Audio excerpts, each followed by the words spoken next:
Good afternoon, everyone, and welcome to another episode in our Conversation of Change series. Today, we have with us Swati Mandloi, Senior Partnership Manager at WWF-UK. Swati manages partnerships with a focus on climate finance and markets. With over 6 years of experience in the environmental sector, Swati has also worked as the Conservation Manager at WWF-Singapore, the global conservation organization. Her core competencies include public policy, climate change, and policy analysis, and she has a master's degree in environmental management from the National University of Singapore. Her mission is to support the transition to a low carbon and sustainable future. As the new Zero Program team lead, she was the focal point of the Singapore office for the WWF Climate Finance and Energy practice and contributed to position papers and resources on energy transition, green finance, national climate targets, and South East Asia regional collaborations. She also provided technical expertise in corporate climate strategy and helped companies in Singapore decarbonize through platforms such as the Science Based Targets Initiative, which aligns corporate emissions with the Paris Agreement on climate change. Welcome, Swati. Thank you so much for having me. Very happy to be here. Thank you. Thank you. With that, Swati, I would like to jump in with our very first question. So, your journey from studying economics and environmental management to working with WWF is very fascinating. Could you share a significant moment or experience that ignited your passion for environmental conservation and how it has shaped your commitment to this field? Yeah, thank you for that question. This is always an interesting one to answer. I feel like all environmentalists are supposed to have like an origin story, which is true in ways, I suppose. And I have one too, but I think it's just one of those things which is a trope for our sector, but it's a good one. So my journey in being interested in the environment and sort of our natural heritage was probably when I was quite young. So I grew up in Madhya Pradesh in Indore, and I had this wonderful privilege and opportunity of being able to visit all the national parks that exist in the region, including, for example, Bandhavgarh, Satpura, Kanha. And my family and I really loved going there, especially after monsoon or in the winter, to see these, tigers, but also other fascinating species that are in that ecosystem. And that always inspired a sense of, value in me, and I knew how precious this was. I also got to meet quite a lot of really excellent individuals, which is, other tourists, even videographers who are capturing the stories of these animals, a lot of local indigenous communities, and also people who were sort of living in the buffer and had a very, dependent relationship with nature, and seeing that kind of, social structure that exists in those regions, and then also seeing forest rangers who are really at the forefront of our protection of these areas, not just from poachers, but also protection and management of species, documenting their numbers, and year on year being this very reliable, individuals who have this relationship of protection. And I always found that really fascinating. But even then, sort of, I recognize that there is no way we are recognizing them and valuing them in society the way we should be. And that always triggered this sense of like apprehension that, what if we lost this, or what if we are not able to preserve it the way we can? I also have some wonderful teachers who were quite avid environmentalists themselves. So I was grown up with this very, very excellent role models of people who were vocal about these issues. And I think that just eventually turned into my profession, because that's just something I thought was worth spending time on and doing. But yeah, initially it was I used to say when I was young that I would like to be a forest ranger. It's still my plan B. But I think the really important piece is I realized around my university education is actually if you really do want to do this at scale, and at a scale where you're internationally participating in a structural change, in a systematic change where we're actually valuing nature in a very fundamental way in society, that's probably going to have benefits over generations rather than just having this sort of, that was just my experience of it. I think a lot of people who are doing local conservation work are just excellent, and I have a lot of respect for them. And I think they're the ones that we are trying to support through the projects and programs. And that's how I basically end up ended up being in WWF because I wanted to pursue working with an organization that's really working with the stakeholders on ground, but also trying to influence systems. So yeah, that's just a quick summary of why I'm doing what I'm doing. Thank you so much for sharing. It's really beautiful story, and I think your experiences with nature, it's very inspiring also because it sort of shaped your career and to what you are right now. So that's very inspiring to know about. If you could also just briefly elaborate a bit on your role at WWF, would be happy to know more about that as well. Yeah, sure. So currently I'm the Senior Partnership Manager at WWF UK. And before this, I was with WWF Singapore for about 3 years as a conservation manager. So essentially, given my set of skills, I joined WWF to advocate a bit more in terms of climate policy, but specifically focused towards sort of the intersection between public sector and private sector. I think so given my background in economics and just my exposure to the private sector, I thought this is a very influential way of doing this. There's a lot of conversation around, there's only so much governments can do. How do you unlock private finance and things of that nature? So I always found that something that I could speak to and I had a good understanding of, and I could relate to private sector and sort of communicate with them. So I joined WWF Singapore's market transformation manager, and I slowly sort of gained more skills, and I went more deeper into conservation management, which is basically advocating for financing nature. How do you create policies within corporates to unlock that? After that, I had an opportunity to move to the UK, and I sort of wanted to continue with WWF, but I wanted to develop a different set of skills, which is on management of a partnership.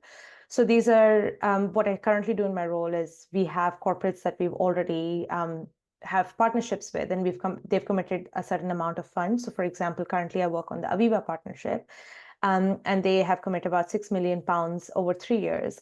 And my job is to make sure that those, so I manage that partnership. So we are able to actually dispense of those funds with different program managers and are able to get the most we can out of it and achieve the goals of that partnership. And I think it's just, as an NGO working with private sector influencing governments, it's a very fascinating place to be in because you get so much insight into what different players do and how they operate and how you can actually influence change throughout them. So that's really what I do. And yeah, I love doing that, basically. It's very interesting to know about the different, even your perspectives on managing different stakeholders, all the while also managing these really impactful projects. So thanks for sharing that. And since you already touched upon a lot of aspects in your story about wildlife, about biodiversity, so my next question would be the 30 by 30 goal, which aims to conserve 30% of the world's land and oceans by 2030, is critical for biodiversity preservation. So could you share how WWF is actively contributing to this target, and specifically how your work within partnership vertical contributes to broader conservation efforts, even if not every task directly impacts the outcomes? Yeah, so the 30 by 30 target is set up under the CBD, which is the Convention for Biological Diversity, and it's sort of called the Nature COP sometimes, which, I mean, I don't know why I did the air quotes, but it is true that it is a Nature COP, and I would absolutely love to attend at some point in a meaningful way. But that really powerful sort of organization got 192 countries together to say, let's pledge to save 30% of our natural, restore 30% of our natural world by 2030. And what that indicates and signals is that there is this global recognition that nature targets need to be set. Having said that, back in 2015, we had climate targets and we are still struggling to make them ambitious and actually implement them and, really create the policy. So it can be a long time before we get to that point, and we don't want that. We want action because, nature, it can go away quickly, but it takes a very, very long time to come back. So that's really sort of the background of what 30 by 30 is about and why it's really important. Now, as WWF, you're one of the biggest environmental conservation groups in the world. And we actively have oversight through, our local partners, through our own sort of, arrangements, and also sometimes through collaborations on a lot of ecosystems, whether it be to, Kalimantan in Indonesia, whether you look at the Heart of Africa project, which is, around South Africa and Tanzania and all these Mozambique and these countries, or you look at the Amazon, where we also have a huge area. We also have 3 basins, which is around the river and delta landscapes.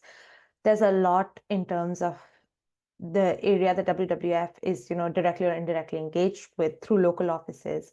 And so what it does is this gives us leverage to work with local policymakers or governments and to help us actually advocate for nature. So whether it be conserving that area, creating policies that support further restoration in those areas, or stops the active damage of deforestation because of agriculture, for example. So that's really where WWF is first of all, we celebrated the fact that this was accepted, but then secondly, is like there's a lot of hard work that now needs to go in. And when countries will actually implement those policies and brings to ground, if we sort of business as usual, it might take up to a decade. But what we are trying to do is accelerate that timeline. More specifically, in my role as partnership manager, one of the goals for our partnership, and I'll just talk about Aviva at the minute. Obviously, there are a lot of various different partnerships, and they all have very, very different ways to look at the nature goal as well. The one we are doing is we're working with this insurance company, and we're trying to set transition pathways. So essentially, how on a government level can we accept and bring into policy the fact that there is a nature target? And more importantly, how do we map out nature? So in the UK, there's massive nature losses happen, and that's actually true of all of Europe. There's over centuries and centuries, they've lost most of their natural capital, and they're one of the most degraded parts, based on biodiversity and ecosystem in the world. So for them, it is even more critical because they are the leaders on wanting, Brazil to stop deforestation, or India to stop land conversion for agriculture. So if they have that advocacy ask of other developing countries, they themselves also need to do it. And that's what I help with my partnership to sort of support knowledge development, landscape mapping, carbon sequestration management, to understand where the nature area hotspots are, and then how do we create the policy structures. And an insurance company for this is a very valuable tool because they're obviously insurers of houses that are impacted by, for example, flooding, which is a big issue here in the UK. So basically, it really comes together because in the partnership, we look more localized. We always look at something more specific. Some partnerships, we look at more global, obviously. But this is really where, within a partnership team, what you're trying to deliver is bring together program teams and this corporate partner and plugging them together with the same shared values and actually getting them to do work which is mutually beneficial.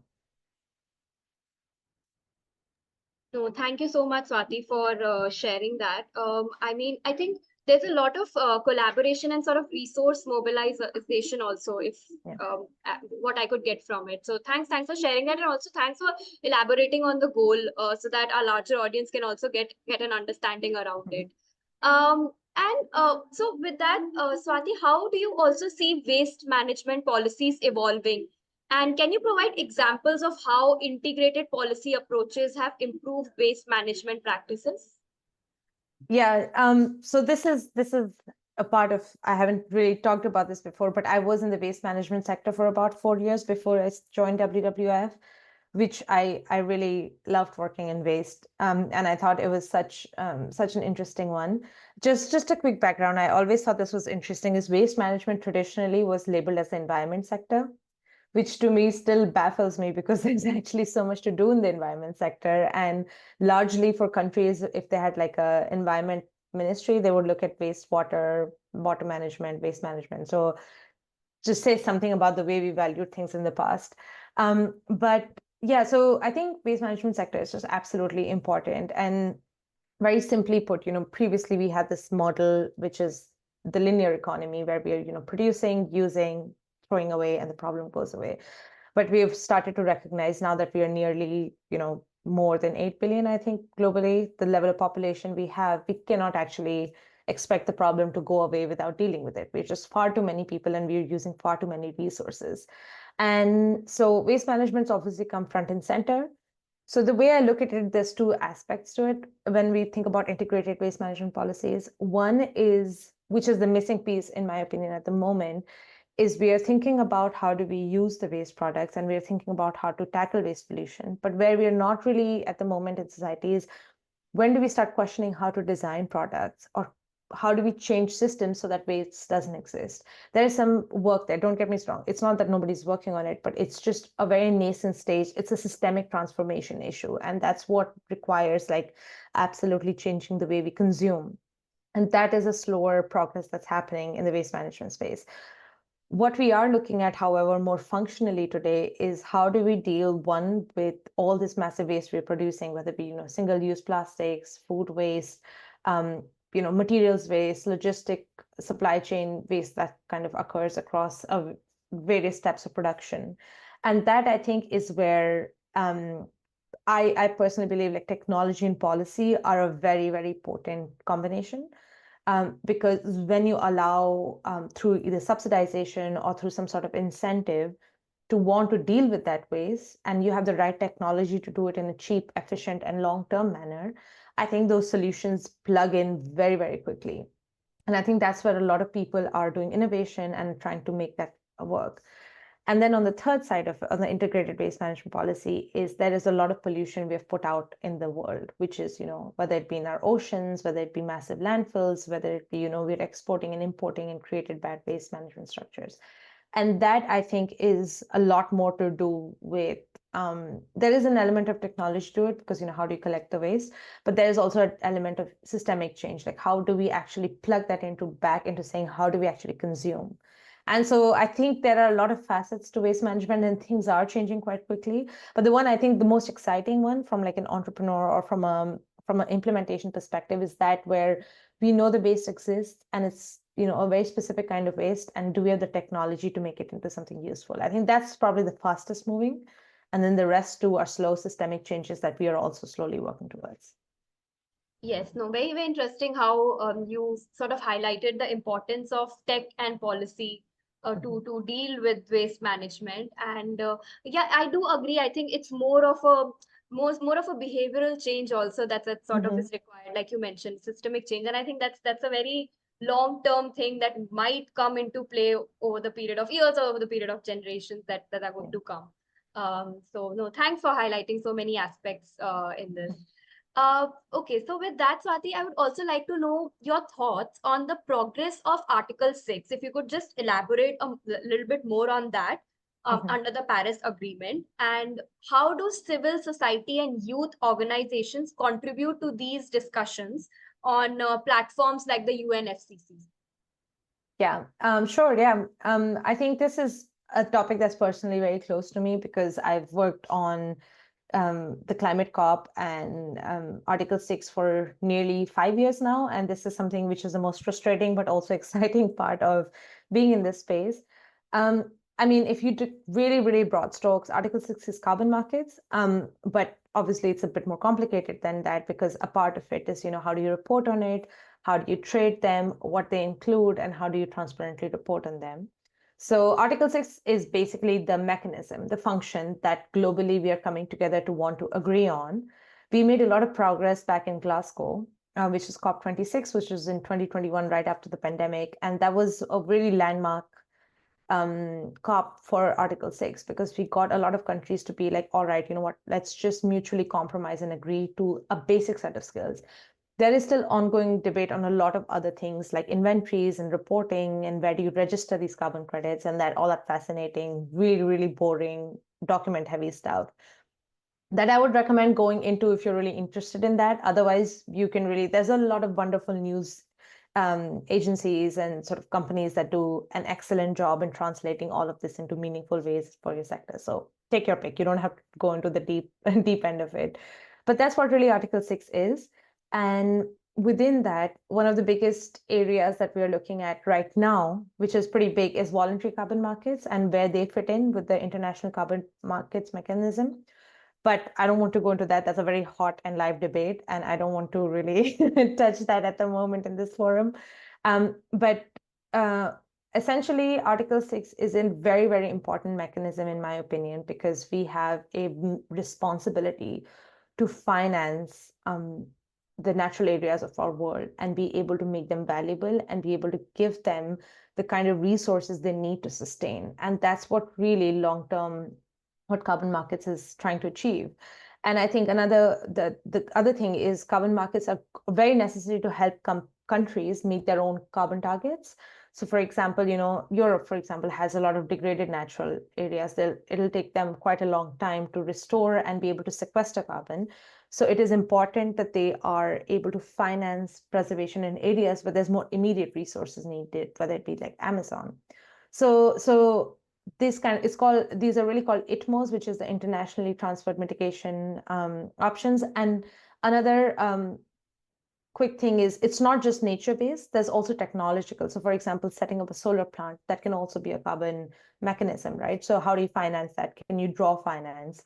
And can you, more importantly, not it be debt-free? So you're not, it's not taking a loan, it's getting that money to be able to achieve. And that there's a very big difference there because, if you look at financing, you don't want to go into debt further. So that's just the background. How civil societies really, very simply put, are going into this conversation is they want to make sure the rules are equal and just. That's their role. The whole essence of the Paris Agreement was that civil societies need to play a role in this process. It could be a very closed door, only countries talking to other countries. But I think we realized, if you look at the Kyoto Protocol and previous iterations, we saw a lot of points of failure because we didn't have an inclusive enough group of individuals.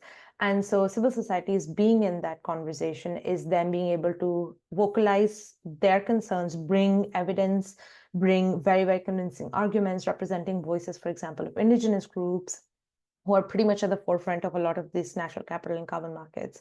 So that's where I think civil societies are there to be able to express an opinion that was previously ignored and caused arguably some of the failures in the past, but then also having a buy-in from society. Civil society is a big motivator for individuals. A lot of people are connected with these civil societies and listen to them and take their opinion into consideration. So if a government wants to do that, anything, they need that level of ground up acceptance. And that's what civil society. So it's sort of like it's a codependent role they play. And so that's what we're doing there, whether it be, youths or environment or business or, there's a lot of variations of civil societies at the COP process, but that's why we are interested and really, really, be present and try to make our voices heard. Yes, I mean, there's so many thoughts and insights that you've shared in this answer. First of all, I think I really like how you've also sort of given these geographical examples about Europe and the carbon markets situation over there.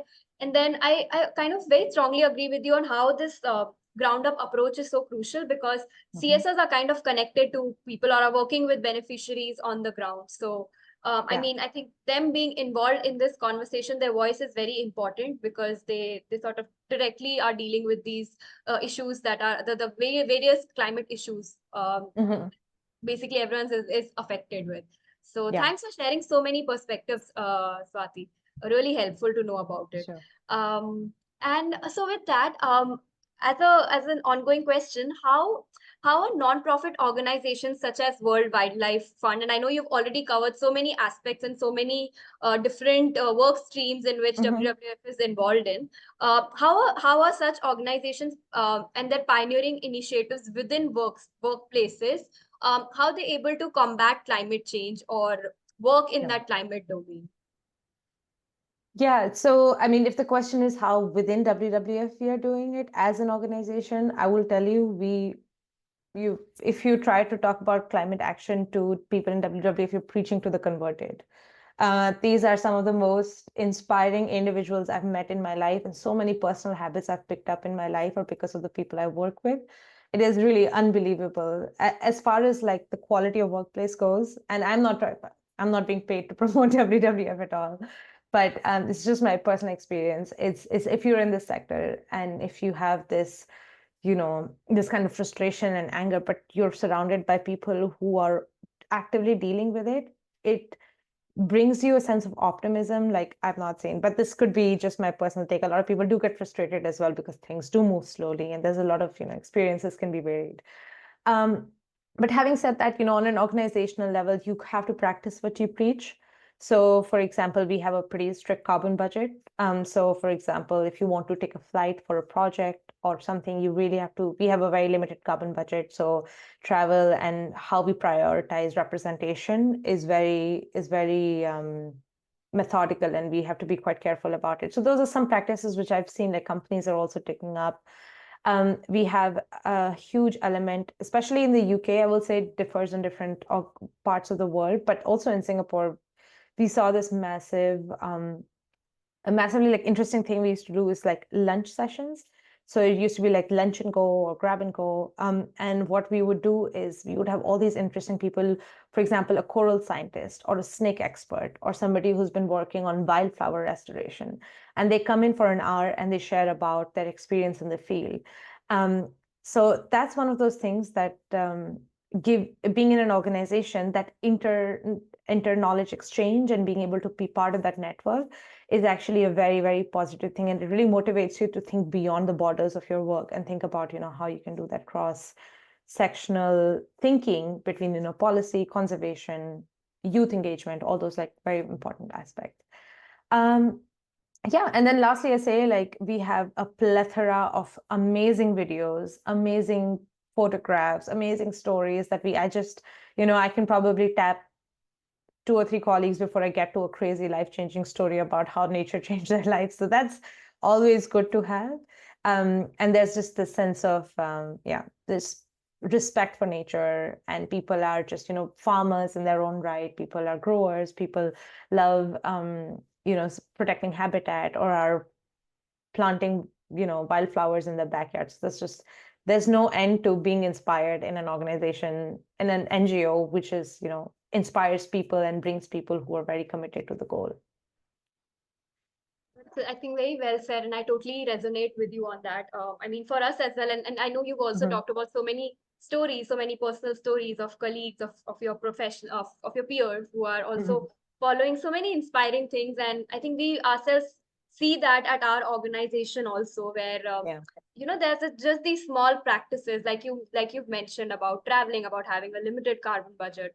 Really great and really inspiring to know about such work. And I think it sort of also motivates the younger generation to sort of be a part of this sector, which is now, of course, booming, and it's now coming in the mainstream domain. But I still feel a lot of people don't know about it, or and are getting to know about it through so many works and causes that that organizations like WWF is associated with. So yeah, thanks for sharing that.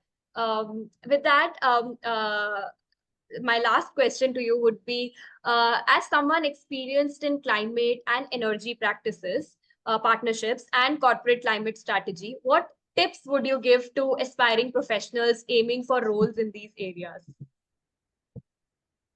This is always a bit challenging, and I always try to think what could I have said to myself 10 years ago or what you kind of think about your own younger self and try to think about what would have inspired you to do it. But I think maybe just an insight of being into this sector, which I think is quite is universal, across, whether you're in India, whether you're in Singapore, whether you're in UK. I find this to be very universally true, is that this sector is one of the most rapidly changing sectors I would say, at least in my experience of the various things I've seen. Maybe perhaps AI computing, that's another very rapidly growing sector. But the reason I mention is there is no bad time to enter the sector, because, you don't have this massive wealth of knowledge you need to have to be able to break into the space, because the space is changing so quickly. Definitions are changing. You can actually catch up pretty quickly and understand things on the ground right now, and then slowly build your knowledge of the past, because obviously we should learn from our past. But what I mean to say is there is almost no barrier or no exclusivity of information. And that brings me to my second point, which is that I think people in the environmental sector are almost oversharers. They have no boundaries. They will tell you everything, and they will tell you most every resource in the environment sector is free of charge. I don't know what is gate kept in the sector, because maybe some specific things around climate finance, but that's more a legacy of the finance sector than the climate sector. But I will say there is so much access to information you can have. I mean, I suppose that's just something, which is done through hard work by a lot of organizations. So for example, one of the things we ran is the Asia Sustainable Finance Initiative back in Singapore, and that has about 20 courses on basically everything related to climate finance, and it's free to access, because we realize, like, unless people are especially the people who want to do something, if you're not giving them the resources, it's not going to translate into them being motivated to do something. So one is, that there's no bad time to enter it. Just enter, and there's so much knowledge at your hand. It does require a bit of, like, time, and you need to make sure. But even then, so, like, there's a lot of ways, like having conversations with people. If that's where you are, if you're trying to make that switch, I think that's my advice, I would say. And you can always do it as a side hustle. You can always do it with, your civil societies. You can always participate in more, non-formal ways. And once you feel more confident, you can jump on the deep end. But if you're really early, I think, I would say there used to be a time where going into the environment sector was a niche. But globally, as I look at it now, especially in the UK, I don't see that at all. I think there's so much ESG reporting overlap, even when you're in the finance sector, whether you're in the marketing sector.